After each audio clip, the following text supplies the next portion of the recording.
Rudy Giuliani. This is America's Mayor Live, and we're coming to you from Pasadena, California. And we're here for several days for a group of speeches and talks and meetings. So we're bringing you the show from here, and hopefully we got here just a little while ago, so we didn't get too much local flavor, except how smoggy and overcast it is during the daytime. It's now getting sunny in California, which is maybe one of the reasons why so many people here are a little ugats, crazy.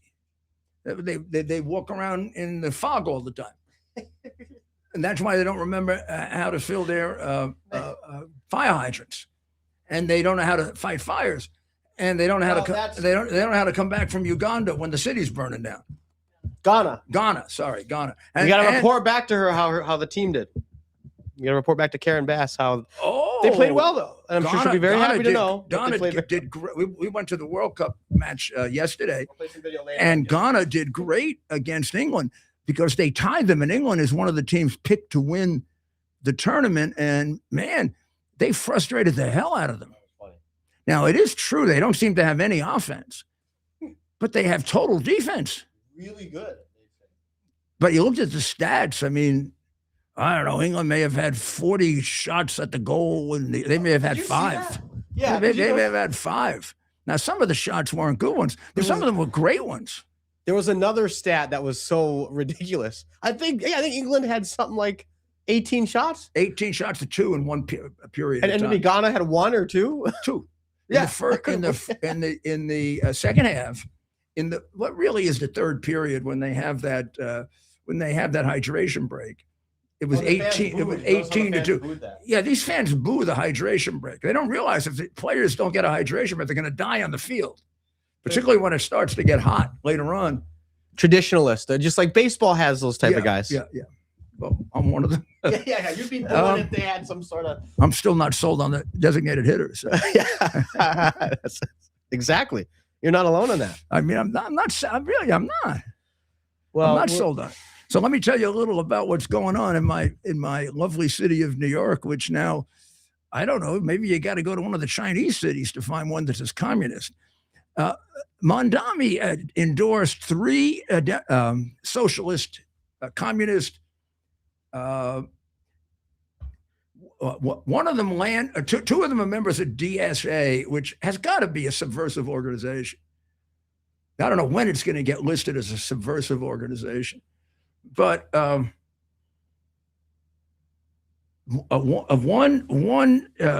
they're in adjoining districts. One is Claire Valdez, and the other is and this one really is completely out of her mind. Avila Chevalier. Well, they're both out of their minds. I think I'm right. If I'm wrong, I'm wrong. I'm attributing something to one at the other. But I think they both agree on rent control, which was in vogue and used in New York until even the Democrats did away with it because it was a disaster for the economy of New York. They want to do it again.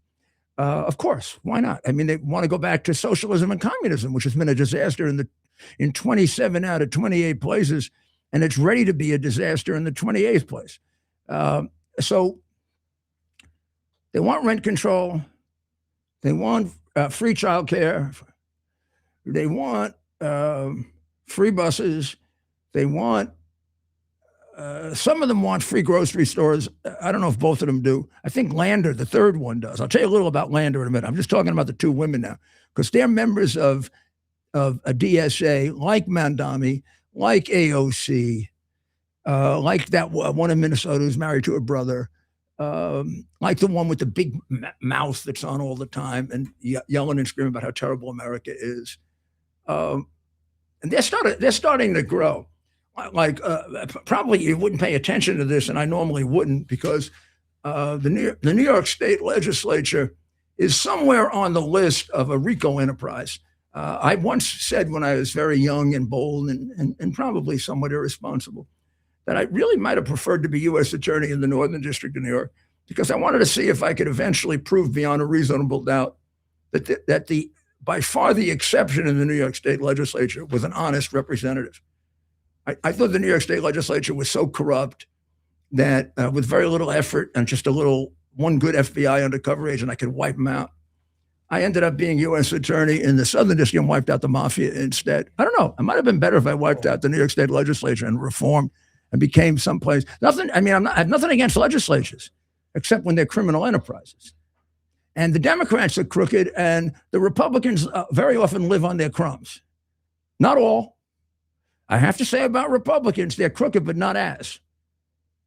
Or you might look at it this way: in these old Democratic places like Chicago and Philadelphia and Boston, and here in L.A., and the Democrats are professional criminals. The exception is not to be a crooked member of the Democratic Party. And if you aren't, you're looking the other way, like they're looking the other way on anti-Semitism. So I would say the Democrat Party is systemically a party that hates the Jewish people, meaning they either all hate the Jewish people or they're afraid to say anything, kind of like that, like in Germany. Same thing with crooked. Either the whole party is crooked or the ones who aren't look the other way. In the case of the Republican Party, it's episodic. If certain deals they get involved in, some of them are crooked, some are thoroughly honest. But the Republican Party has never been systemically crooked. That's why you'll see the Republican Party will throw people out when they're Nazis and disassociate themselves. And when's the last time the Democrats disassociated themselves with anybody but Swalwell because he was going to have a Republican win? I mean, they didn't get rid of Swalwell when he was having an affair with a Russian spy, Chinese spy. And then they got rid of him on a couple of sexual allegations that were less serious than the one against Joe Biden. So they had 7 candidates for the New York State legislature. I'm sorry. They had 8 candidates, the Communist Party, the DSA of America. And they won 7 of 8. They won 7 of 8 seats in the New York State legislature. They're beginning to become a legitimate third party. And their numbers are starting not quite to challenge the Republican Party, but they're getting there. And as I pointed out at the end of my last show, this is very, very disappointing to me because this number was so different when I was the mayor, and I was so proud of it. When I came into New York, well over a majority of New Yorkers, something like 65 to 70%, thought the city was going in the wrong direction. And in the last year, I started the last year of being mayor, and 70% thought it was going in the right direction. And even after September 11, after a few weeks of absorbing it and overcoming some of the problem, they thought it was going in the right direction, the rest of the city. That number has changed dramatically. I don't happen to have that one at hand, but it's well over a majority think the city is going to hell, not just going in the wrong direction. But we always also believed we were the most unusual, greatest city in the world. I used to call it the capital of the world, endorsed by Pope John Paul. Now, 63% of New Yorkers do not believe it's the number 1 city in the world. 29% think it is, and 8% are undecided. Now, I would like you to figure out of that 63, what percentage is Democrat? Because although there's a small percentage of about 15% Republican, and they probably 90%, well, maybe not. Maybe they see reality now and they realize New York City isn't what it was. But that's a 63-29. New Yorkers do not believe in themselves. They do not believe what New Yorkers traditionally believed and used to be made fun of maybe by other Americans. We believe we were the greatest city in the world. And I think I proved it, and I think Bloomberg maintained it, and I think the Democrats, as presently constituted, destroyed it, like they have destroyed other American cities, and it's your fault. I don't mean the people who are necessarily listening to me, but I mean our fellow citizens. It's their fault. I have no idea why people vote for Democrats anymore, why people vote for a party that has a candidate in Maine who for 15 or 16 years of his adult life was wearing the insignia of the SS, then claimed he didn't know it, even though loads of people come along saying he used to brag about it, which means he's a Nazi and a liar. They know it and they're voting for him. And people think he's going to win. I don't. You got to prove to me you're stupid. I don't just assume it. You got to prove to me you're anti-American. I just don't assume it. You've got to prove to me you're immoral. I don't assume it. And to vote for this guy is all of those things.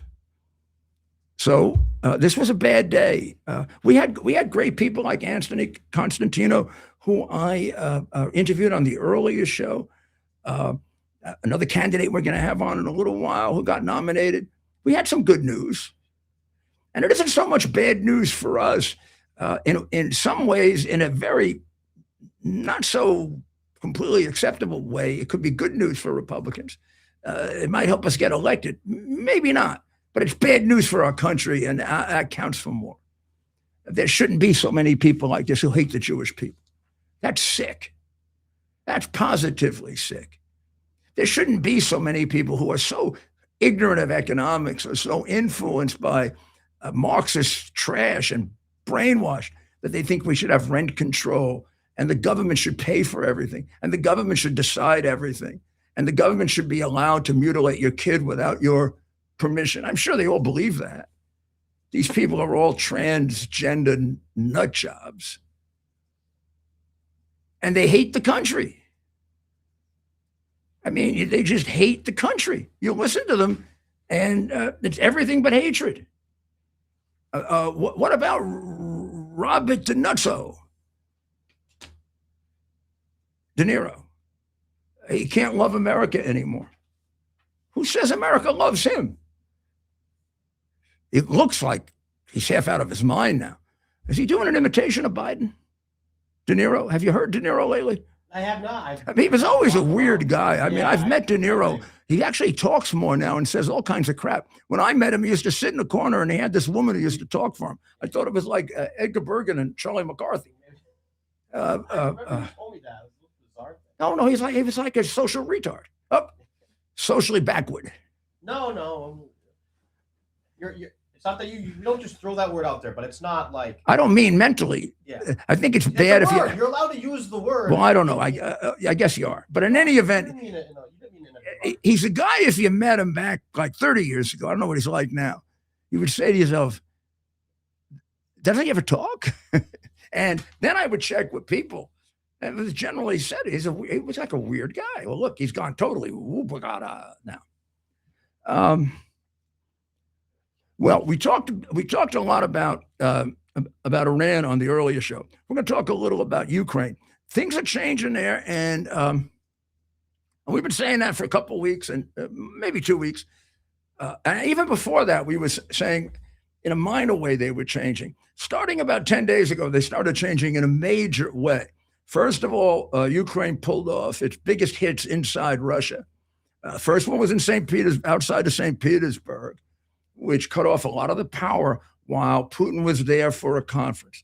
Another one was a 2 or 3 day hit, worst one being the first day, in which they hit within 10 miles of Moscow and shook up the city and closed the airports for an entire day.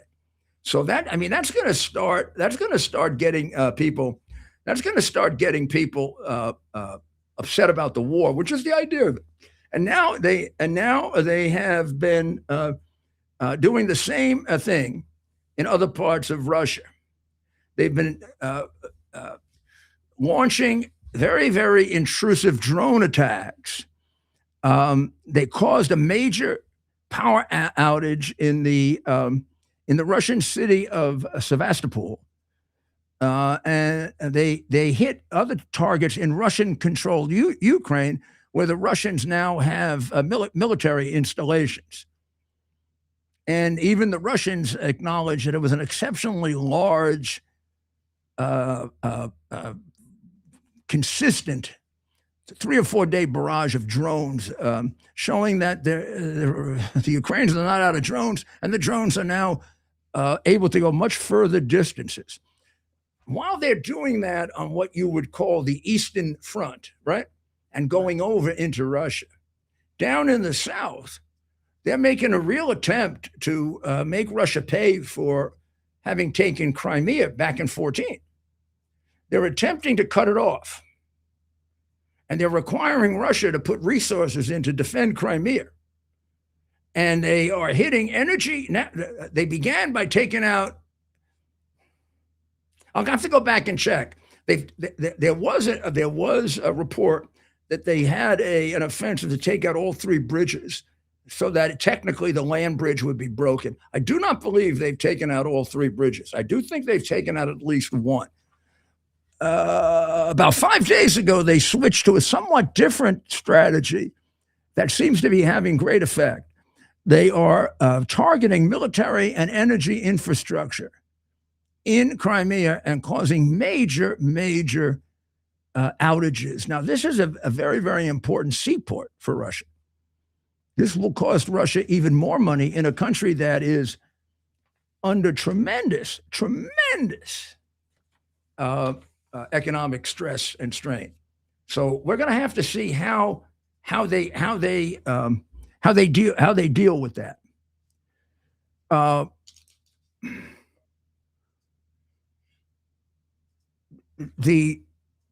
I know last week we played several segments of, and then we played entirely, I guess it was last night, Mayor Klitschko's interview, because the reason I think it's worth listening to that, if you want to go back and listen to it, I think it was played last night in its entirety. It'd be the best place to find it, although you could have found it in different parts on 2 of my shows and one of Dr. Maria's. Oh, yeah. But it's worth listening to again. Because I think you'll come away from it with the understanding that whatever you want to say about this, the Ukrainians have not been beaten. They are not ready to give Russia any of their sacred sovereign territory. I mean, Russia wants more of their territory. Ukraine hasn't accommodated itself yet to give them any of it. And you got to ask yourself, would you, as a Ukrainian, give up land to a country that invaded you, that had agreed on these borders for 3 decades, 4 decades after communism fell? And they only had you under their control because they were brutal, despotic, atheistic communists. And then they come in and invade and kill you,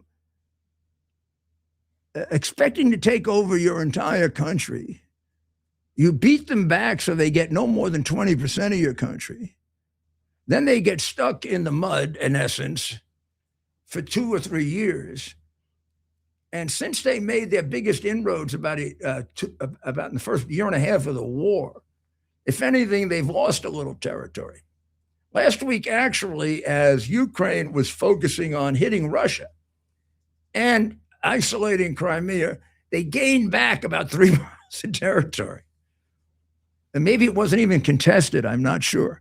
Ukraine may have not thought it was worth, losing, but it meant nothing. They've just gained back what they had in the past, which they weren't satisfied with. So at the same time, inside Russia, a movement is building, and it's hard, of course, to follow that because they lie so much, right? Inside Russia, there is a movement building up to basically end the war.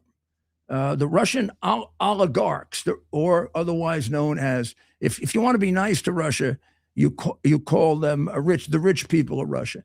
If you want to be truthful, you call them crooked, organized crime oligarchs. But they've had it with the war.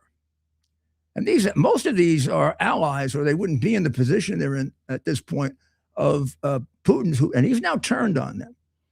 And those who have either questioned the war or he suspects will question the war, he's taken their property away. And we're only able to follow this because he's doing it in other countries like England, like France, and like in New York City, where he already grabbed a $32 million piece of property from a Russian oligarch opposing him. Now he's going after a $45 million and a $32 million piece of property. All of this to fund his war effort. And it is a bit unseemly that he's funding his war effort with money that he seizes from these people in England and in France and in the United States. I really don't know why we would let him seize it. I'd have to look into the legal.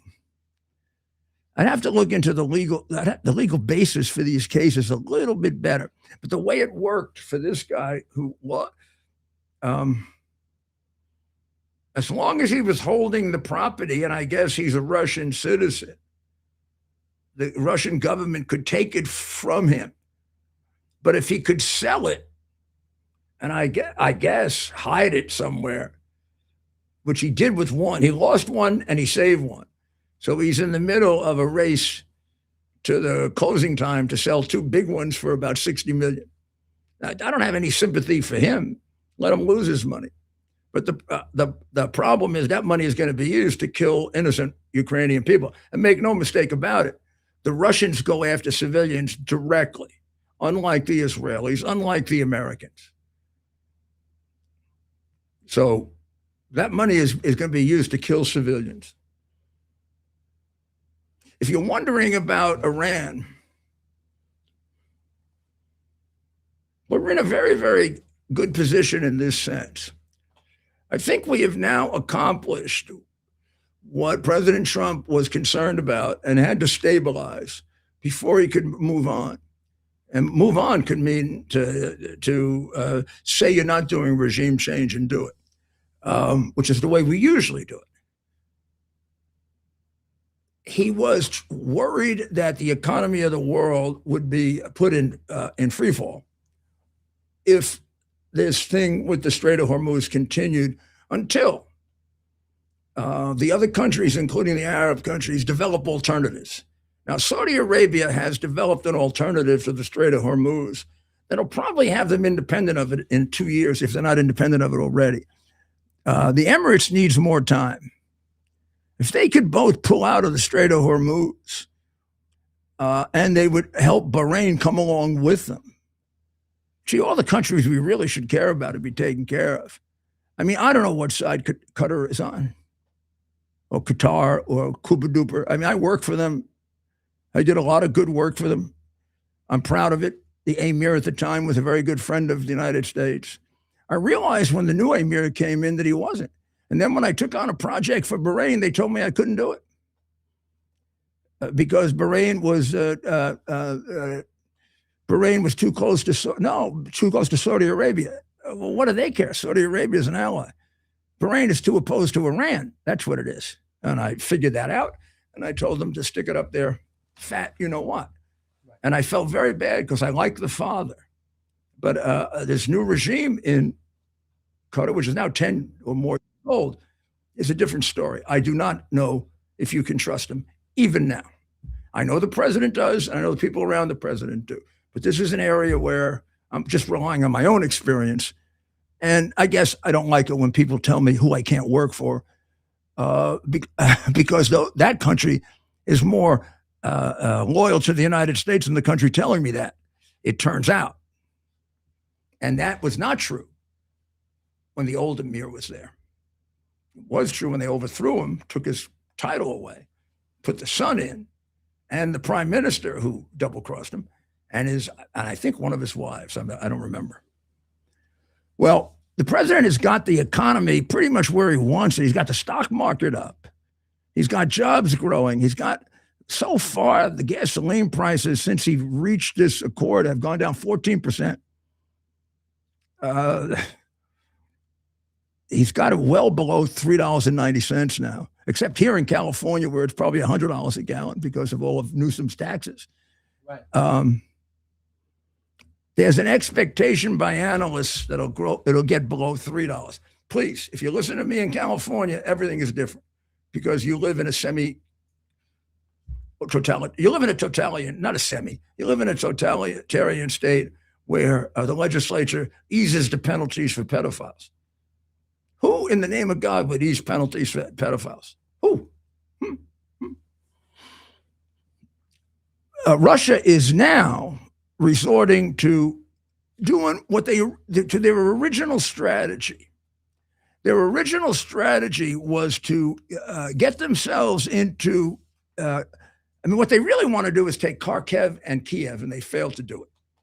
city number one in Ukraine, as you learned during the interview with the former heavyweight champ, the mayor of, and I still urge you to go back and listen to it. Even if you heard it, listen to it in its entirety from last night, right? We weren't able to broadcast live last night because we were at the World Cup in Foxborough, which is now known as Boston Stadium, that have so many Super Bowl flags, you can't see the game. I mean, there's so many Super Bowl flags up; it's all over the place. It's a little. I mean, for a Giant fan, it's kind of interesting because there are two that aren't there. Of course, we beat them. That's right. The only two they don't have. No, Philadelphia beat them too. Oh, that's right. Remember, that's the one time I was rooting. I got people in Philadelphia. Don't get mad at me. This is the kind of New Yorker I am. I'm not one of these people who doesn't think it's the greatest city in the world, by the way.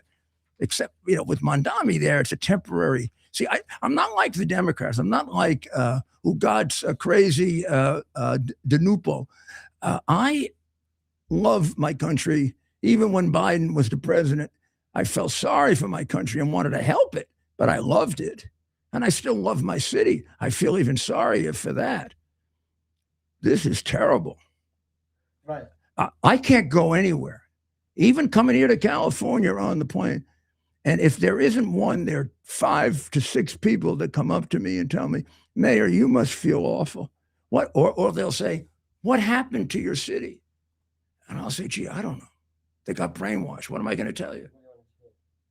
I remember what Koch said when they elected David Dinkins, which I think, and Ed Koch probably died thinking that was the worst thing that would ever happen to the city. Oh, and he said, well, you made your choice, and now you're going to have to live with it. See what happens. And what happened is they voted for me. So Russia is pressing Belarus. And what are they pressing them for? They want their help. Now, why would you want the help of Belarus? Well, I'm going to take a break. And when we come back, I'm going to show you why. And then we're going to cover a couple more. We're going to cover a couple more very, very exciting stories. And we're going to have a very, very interesting interview, sort of as an example of the kind of candidate we need. And she is a candidate, but the kind of candidate we need today that gives us hope. Like when I go into a church now, I was in a church last Sunday where they say the Latin Mass. The place was full and the babies were crying. That reminded me of when I used to be an altar boy. And I was very sad to remember. Well, I found this out when I went to my Latin Mass when they said you couldn't go. When Biden said you'd be on the list. I mean, I was on enough lists. I hope I was on that list. That's a good list to be on. Be on a list to go to a Latin Mass is a good list to be on. So we're going to take a break and we'll be right back.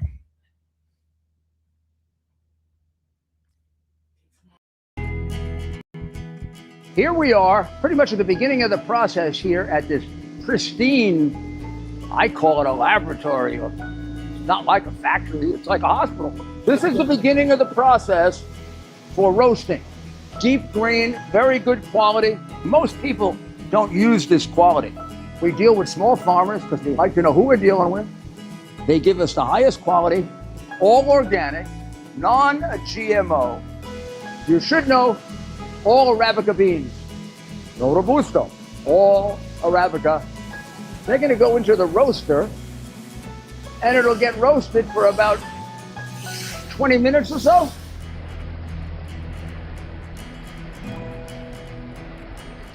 Oh my goodness, look at these. My goodness.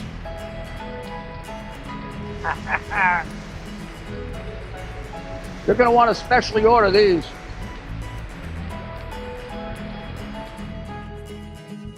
This is what goes into Rudy's coffee. I'm ready. We're back. Ted was making fun of my commercial. Well, the mayor took that the wrong way. I did? You did. I'm too sensitive? I bet you a lot of people. I'm too sensitive? I'm too sensitive? It's like a successful commercial, Mayor. You start to pick up on the taglines, right? Right. Yeah. Like I did. I love. You're not making fun of Mike when you do that. I love Mike's commercial. I haven't seen it in a while. The one where he opens the medicine cabinet. Medicine cabinet of the bathroom, and then there's the other couple there, and then they go through a whole big thing about towels and looking good. Yeah, looking good. I knew you would. He's great. I've seen it 100 times, and I laugh at it all the time. All the time. I constantly laugh at it. I don't know why, but I do. It just gets me. That's right, Mayor. And we have our second guest, yet another successful endorsement for Mayor Giuliani. No, a successful win. Yes, a successful win. I stand corrected. Caroline Schinkel, of course, a good friend of the show. She was on with us just a few days ago, hot off an election night victory and getting ready for a big general election. We believe Caroline now knows who she'll be up against. And a bit of good news in a night of bad news, in general for the country in New York. But I didn't think that Mandami was going to win all three of those, Caroline. Hi, Mayor. Thank you so much for having you? me back on the show. Great. It's great to be back with you. And last night was, I think, such a travesty for the city of New York. And I think the biggest loser last night was certainly New York City itself. But this is where the Democrat Party is today, Mayor Giuliani. Mayor Mamdani is trying to remake the party in his own image. And it's very scary for the rest of us as New Yorkers, but really for the rest of us as Americans. And you have these socialists who are getting traction in these races, focusing on the frustration of the American people with the affordability issue. And we all know that all of these people, their policies and what they stand for are actually creating the affordability issue and making everything more unaffordable for New Yorkers and the rest of the country. So it's crucial that we step up and come together as a city and as a country to stop this onslaught of failed socialist ideology from really taking hold before it gets too far. Now, you have the Republican nomination beautifully. Who is the Democratic opponent? So we've just found out as of last night, it's going to be a state assemblyman, Michael Lasher. He is Jerry Nadler's protege. I would call him a Jerry Nadler 2.0. And this person, my opponent. And when he's holding it, I mean, I was in front of that slob any number of times when I represented Trump, and I know him for 30 years. Lasher is like Nadler. They want to continue Nadler. That's correct. My opponent is doubling down on the failed policies that Jerry Nadler has been promoting for the last 3+ decades in office, 34 years to be exact. And we look around at the conditions of New York City, and I don't think you want to be running on that track record. But unfortunately, my opponent, Mayor Giuliani, has not spent a day in his life in the private sector. He's a career bureaucrat. He's an apparatchik. And I think you could not have a starker contrast between somebody who represents that record and my own, which is a track record of proven performance and success built in the private sector and understanding of these critical issues in economics, international finance, somebody who really has ideas in terms of how to address the affordability crisis, the outrageous cost of living here in New York City, and not to mention the anti-Semitism crisis here in New York City. So I look forward to debating my opponent in a series of public debates. I want to challenge my opponent to that. And I think it's crucial that our constituents, Mayor Giuliani. I would be happy to cover it. I'd be happy to moderate it, but I don't think he'd like that. But I would be happy. I'd be happy to cover that live. I'll cover it live whatever time you do it. Thank you, Mayor Giuliani. And I think it's only fair that our constituents here in New York 12 had the opportunity to hear from both major party candidates about where we stand on these critical issues on the same stage at the same time. So I look forward to doing just that. Tell people, since a lot of them will not, and I don't know if I'm in a better place or worse. I'm in California, in Los Angeles right now, where people are leaving because it's affecting their lungs. Some people I'm very close to who I was going to meet with while I was here, and they're Democrats, left town because they were getting sick. I don't know why people live here. You wake up every morning, you can't see the sun. But in any event, tell me when the first tell people how to get money to you. We got to do that first of all. Unfortunately, they'll put money into this, and we got to have you have enough money to get your message out. Like, he doesn't want to debate, and what some of his worst socialist positions are, because people won't know that. They won't be covered anywhere by the crooked press, except maybe the Post. So tell me how they get money to you right away. Yes, Mayor Giuliani, all of your viewers and your listeners should go to carolinefornewyork.com to contribute, to learn more about me and what I represent and our plan for saving New York City and preserving New York City as the center of global enterprise. It's a now or never Caroline moment. for New York spelled out? That's and correct. Capped letters for the initial words or not? Does it matter? It doesn't so just matter. CarolineForNewYork.com and send her as much as you can up to the legal limit, because we're not Democrats. We don't do illegal campaign contributions. That's right. That's CarolineForNewYork.com. Now, talk to me, because, here you are right in New York. What's going on with, I get asked this all over the country. They see Mondami in favor, and these candidates of his, in favor of rent control, in favor of free childcare, in favor of free transportation, in favor of guaranteed wage, even for people not working, or guaranteed federal or guaranteed government employment. The city of New York is hysterically broke right now. I know it because I memorized the damn budget. I became an expert on it. I never was, but like you, I took my job seriously. And my deputy mayor was a very, very extraordinarily good accountant and economist. The city is in worse shape than it's ever been right now. Worse than when it was bailed out by Governor Kerry and Mayor Koch. Worse than it was when I took it over from David Dinkins with about a $4 billion deficit. Yes. And everything he's doing is adding to it.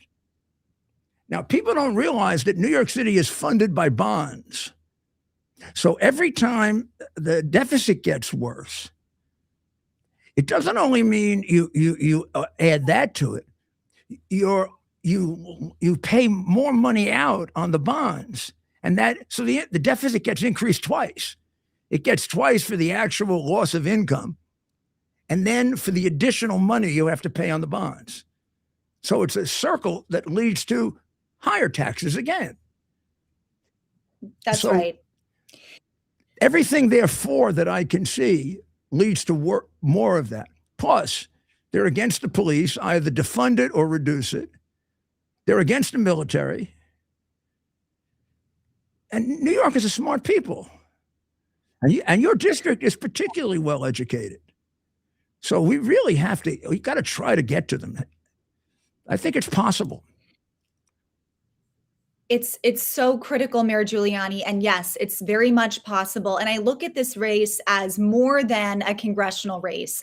This is really a fight to preserve Western civilization. Well said. The values that we're talking about. Yes, this ideology, socialism, even communism, when you look at some of this stuff that these people are talking about, eliminating our relationship to private property, collectivism. I mean, this is very dangerous stuff. These are ideologies and policies that have created so much destruction and hardship throughout the rest of the world over history. And we just have to take a look at the facts. These are not political statements, what you and I are talking about. This is objective history. And I think it's also an indictment of our education system. The fact that we keep having to have these same arguments year after year, decade after decade, these people will never learn. But it's incumbent upon us to step up and create a robust counterforce to this very dangerous socialism that is creeping into our city. And if free enterprise is on the ballot, which is what I'm representing through my campaign, I truly believe that New Yorkers will do the right thing. We talked about this last time. We don't always have the right choices on the ballot. We do in this race, and history and common sense tells us that if free enterprise is represented on the ballot, New Yorkers are going to do the right thing, because socialism is not sustainable. And a debate is so important because whatever the people of your district decide, they should know your opponent's position on this. Because oversimplification. You've got two kinds of Democrats. You've got the communist, socialist loving, Islamic extremist loving Mandami types. Then you have the ones who are too afraid to say anything about it, and they're just as bad because they empower them. Every once in a while, you get a couple like Fetterman, who's must be given to us by heaven, who's willing to say something. So somebody might want to try to lie in the weeds and pretend they're one of those. So you need a debate to find out what this. Does Lasher agree with them on nothing? Does he agree with them on 4 out of 5 or 8 out of 10? In which case, I mean, that's enough to go live in another country. That's exactly right. And I would argue that there really is no room for moderates in the Democrat Party right now. The Democrat Party has completely lost the mainstream. Mayor Giuliani. And the Democratic voters know this. I'm friends with many Democrats. I have been my entire life. I've gone to school my entire life. Yes, with Democrats. And many of them are wonderful people. And this is not an indictment of them. This is about where their party is going and the values that their party now proposes to represent. And I think we need to be reaching out to these disenfranchised Democrat voters, independent voters, people who have really been looking for a political home for a long time. But it's a matter of making the effort to reach out to them and speaking their language. And I think our campaign is certainly doing that. We are looking to build a broad coalition across party lines of New Yorkers at the end of the day who care about saving their city, who care about saving the center of global enterprise. They can see exactly what's going on. And again, I think this election in November is really going to be an amazing moment of unity for New York. Well, thank you very, very much for joining us. We'll have you on any number of times, and I want to join you there and see the mood of your district. We'll find a time to do that. Your old stomping grounds, Mayor. Yeah, of course. Our stomping grounds. Yeah. Well, God bless you. That's right. This was your district. God bless you, Mayor. Thank you for doing this. We really appreciate it. I mean, Americans appreciate it. This is not easy when the numbers are lined up against you that way. You got to be special to develop the enthusiasm that Caroline has, or Anthony has, or the people that we've put on. It's really remarkable. Ted, can you put my little map up for a minute? Oh yeah, we can. We got to add one wire. Well, we don't have to. No, you set it up. Well, I want while you're doing that, I would like to make the point that there was one. You remember this guy Goldman, right? He's been a congressman about 3 terms now, I think, and he annoys the hell out of me. He took a cheap shot at you. Oh, he did. That's how I found out who he was. He really annoyed. He would lie about President. I don't remember what he said about me, but I really don't. But I do remember he would take these cheap shots at President Trump, just trying to get himself on television, lying like crazy. And then everybody on our side would prove him wrong time after time after time after time. He also is a useless ne'er-do-well whose father supported his entire campaign, like Mandami, and like the maniac up in Maine who has one customer for his business, his mother. An oyster farmer. He's an oyster farmer. He has only one customer for his oysters, his mother's grocery store or restaurant. And he's never really had a job, and mommy and daddy support him, and he hates women, and he hates the Blessed Mother, and he hates he definitely hates women, and he loves Nazis, and he had a Nazi tattoo on for 16 years and lies about the fact he didn't know what it was, which otherwise means he's an numbskull who should be getting remedial education if he didn't know what the hell he had on his chest, even though he told it to all his girlfriends who he would abuse. And in Maine, we went up there to interview people. A lot of people are against him, but a lot of people say they don't care because they don't like Trump or they don't like Susan Collins. That's what they would say. Well, I don't know. I'm not sure I like Susan Collins, but I'm going to vote for her because she's a lot better than him. I mean, I can't vote for him. I'm in But I mean, I actually do like Susan Collins. I respect her, even though she disagrees with me and the president on certain things. I do believe she honestly disagrees. The guy that, or even Rand Paul. I respect Rand Paul a lot. And gee, I get so frustrated with him when he's voting against us on military action that's necessary to protect us. But I realize this is a legitimate position for him. Then I look at a guy on our side like Cassidy, who until Trump endorsed the other side, was in favor of all these positions. Now he's against them, or Marjorie Taylor Greene, or who, used to be the biggest conservative in the world. Sometimes her right-wing views would be so crazy, we would all sit there and look at each other. Where'd she come up with that one? Now she's on The View. That's not a real person. I mean, that's not a real legitimate, when I say person, I mean a person with principle and a center and conscience and an intellect that thinks about what's right and what's wrong, other than how can I make it? How can I get ahead? What can I say to influence? Give me the talking points. Largely because I don't have a brain, or I have a brain, but I'm willing to sell it. So this guy Lander, who was the city controller and he's one of the reasons the city is he's willing to do anything for nothing. He beat Goldman 2-1. And Goldman was a high-profile congressman in New York, probably thinking of eventually taking over Schumer's position. Although I think if he ran against AOC, I think both of them will get wiped out. And that's crazy. They can't beat an incompetent bartender who didn't know how many states there were. I don't know if she even knows how many states there are now. I mean, talk about word salads. Ooh. They like to be nice to her because they think she may run for president. That'll be fun. That'll be fun. Right. I'm going to raise a question now that's rather controversial, if I may. I do not understand. I am a supporter of Israel from the day I can remember politics.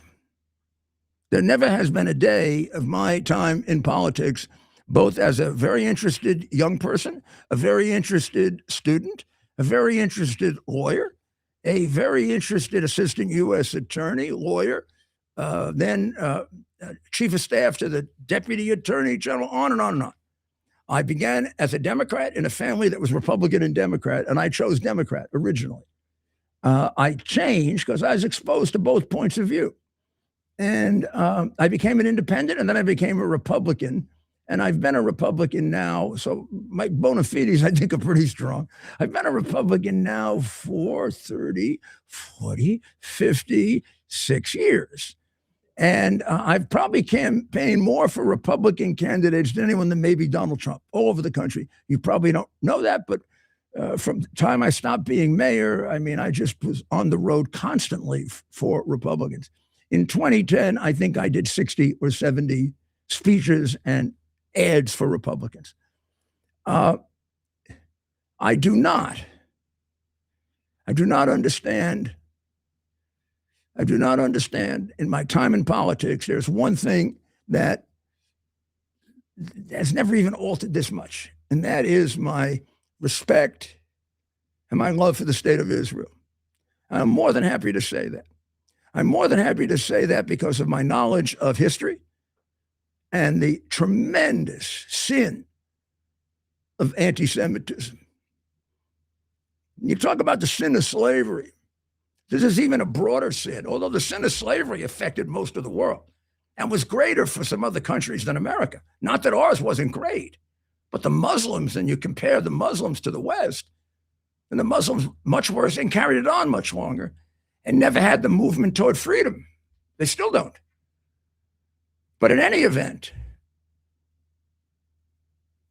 let me just put it directly. If you're Jewish, how the hell can you be a Democrat? Please answer that for me. I don't get it. Now, if you're Jewish and you don't think there should be a state of Israel, I guess, huh? I don't know how, when you consider the centrality of Israel in the Jewish Bible, in the Old Testament, what we call the Old Testament, you would call it your Bible. If you remember as a Jew, if you practice even on a marginal level, you do some kind of a Seder, right, on Passover, you end it by saying next year in Jerusalem. I don't know, you've only been saying that for 1,800 years. So how can this not be a legitimate homeland for the Jewish people when it was in your religion and mine? It was given to you by God. Now, I know there are these Christians and Catholics who like to fight over Christian Zionism. Some say there is Christian Zionism. Some say it's heresy or whatever the hell it is.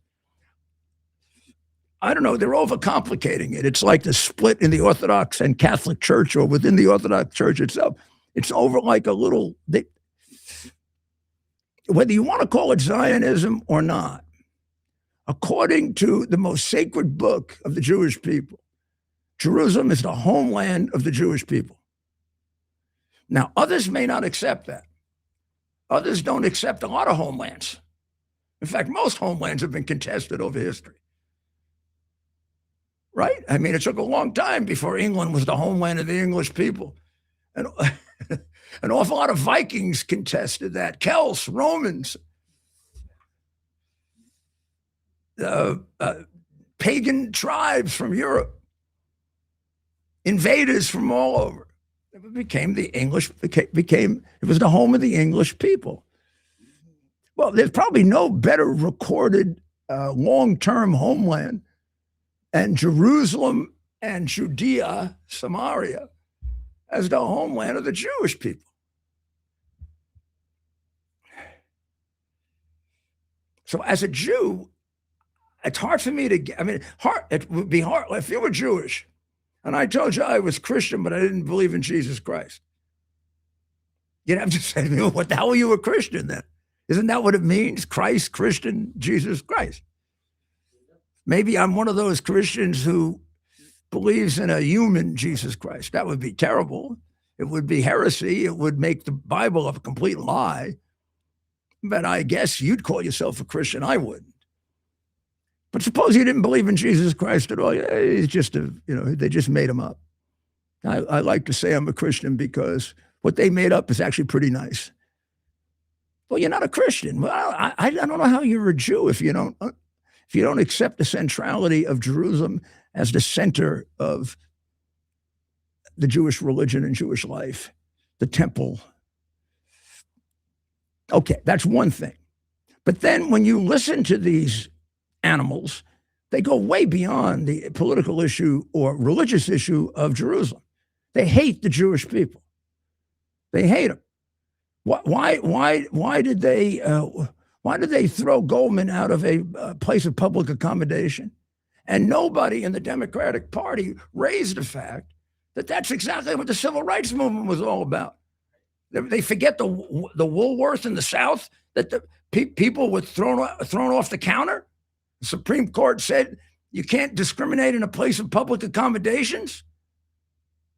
So that restaurant that Goldman went into wasn't in a public accommodation. Where's the National Guard?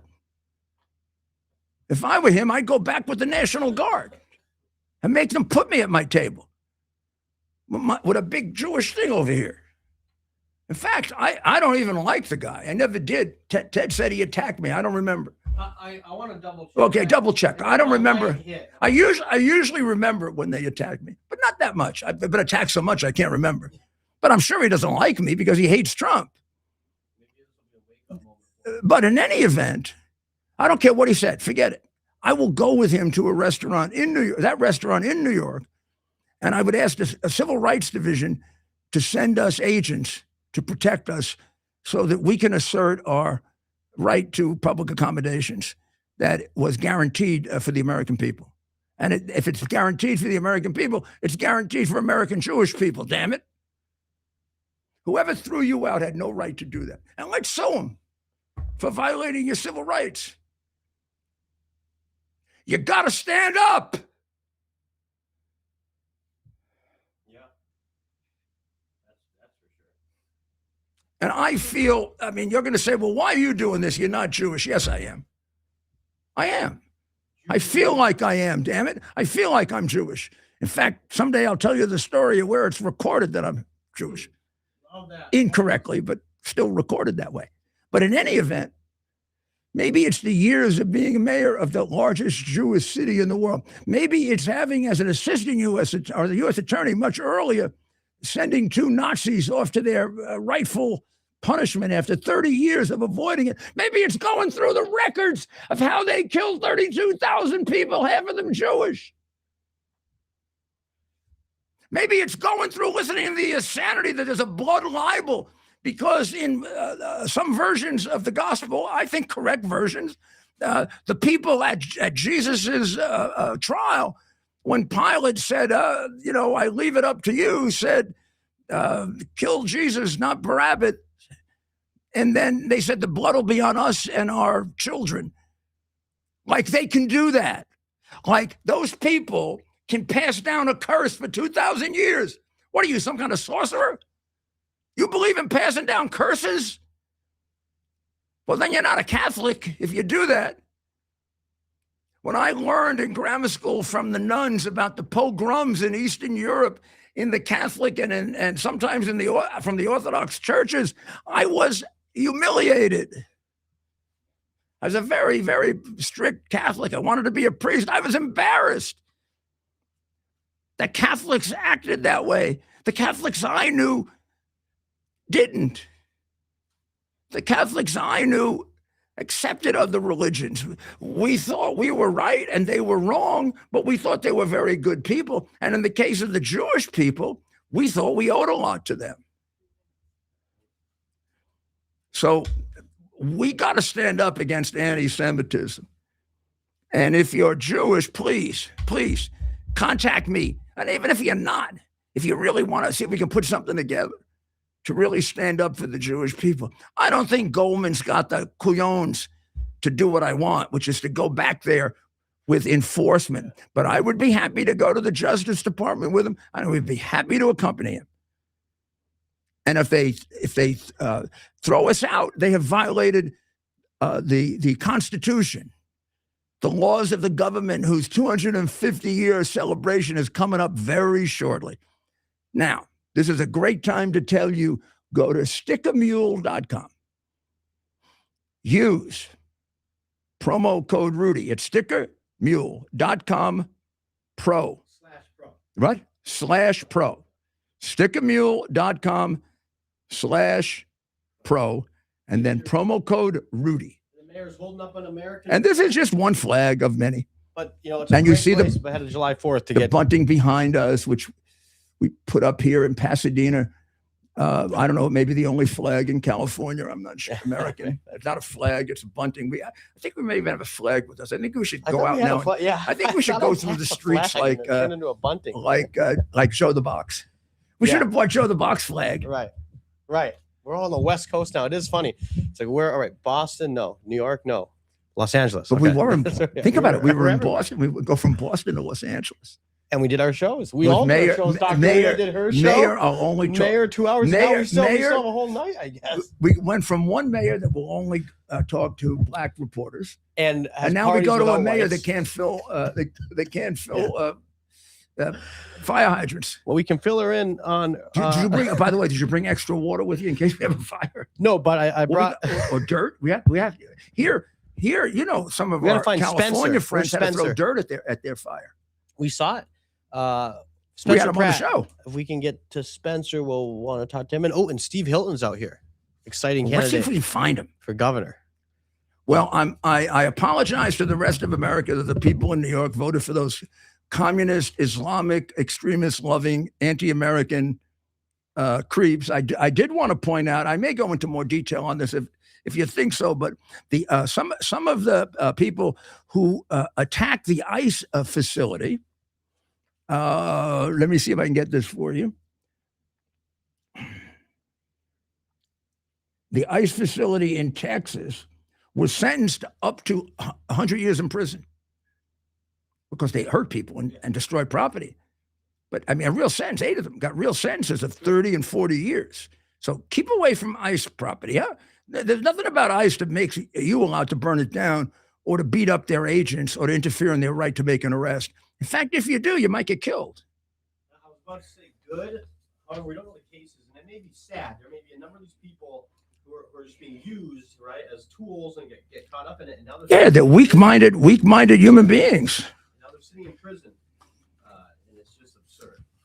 Well, we're going to make it back to the East Coast soon, but we'll come back tomorrow night with some good stories about the socialist / communist republics of Los Angeles and California. The governor is the one who had the big parade for Xi Jinping, so that all the Chinese would be required to applaud for the guy who's killed more Chinese people than anybody alive. Very nice, Newsom. Very nice. You're one hell of an anti-American. So remember to pray for Ukraine. Remember to pray for Israel. Remember to pray for the people of Iran. Because I think this is still very much in motion, what's going to happen there. And pray for the people of America. And God, give us the strength to overcome this terrible sin, this multi-generational, multi-millenniums sin of anti-Semitism. It's probably made the Jewish people the exceptional people they are. And the people who have really been reduced by it morally are those who hold the prejudice of anti-Semitism. And who knows, a lot of the others, like racism, and may have stemmed from it. Because it's the same mental process. It's the same process of conscience or lack thereof. I mean, I once did a study on prejudice, and I got to find it again. I certainly concluded that historically anti-Semitism has done a lot to develop those personalities that we have who are so viciously prejudicial. And I don't remember exactly all the proofs that I had for it and whatever. But it's one of the many reasons why I'm so fiercely against it and love the people of Israel and the Jewish people so much, and feel enormously appreciative of the religion that they handed on to us, which we practice in a different way. But we wouldn't be practicing it if it weren't for them. And our Mass, our Roman Catholics, particularly the Latin Mass, the traditional Mass, is very much based on their sacrificial services of the first century and before. Even our the first part of our Mass, where we do readings and well, in any event, we'll be back tomorrow. Go to Dr. Maria now. She's on Lindell TV right now. Great show, great interviews. And come back tomorrow at 7 your time. Who knows what it is here? Whatever it is here, we'll figure it out. God bless America. It's our purpose to bring to bear the principle of common sense and rational discussion to the issues of our day. America was created at a time of great turmoil, tremendous disagreements, anger, hatred. There was a book written in 1776 that guided much of the discipline of thinking that brought to us the discovery of our freedoms, of our God-given freedoms. It was Thomas Paine's Common Sense, written in 1776, one of the first American bestsellers, in which Thomas Paine explained, by rational principles, the reason why these small colonies felt the necessity to separate from the Kingdom of Great Britain and the King of England. He explained their inherent desire for liberty, for freedom, freedom of religion, freedom of speech, the ability to select the people who govern them. And he explained it in ways that were understandable to all the people, not just the elite. Because the desire for freedom is universal. The desire for freedom adheres in the human mind, and it is part of the human soul. This is exactly the time we should consult our history. Look at what we've done in the past and see if we can't use it to help us now. We understand that our founders created the greatest country in the history of the world, the greatest democracy, the freest country, a country that has taken more people out of poverty than any country ever. All of us are so fortunate to be Americans. But a great deal of the reason for America's constant ability to self-improve is because we're able to reason, we're able to talk, we're able to analyze. We are able to apply our God-given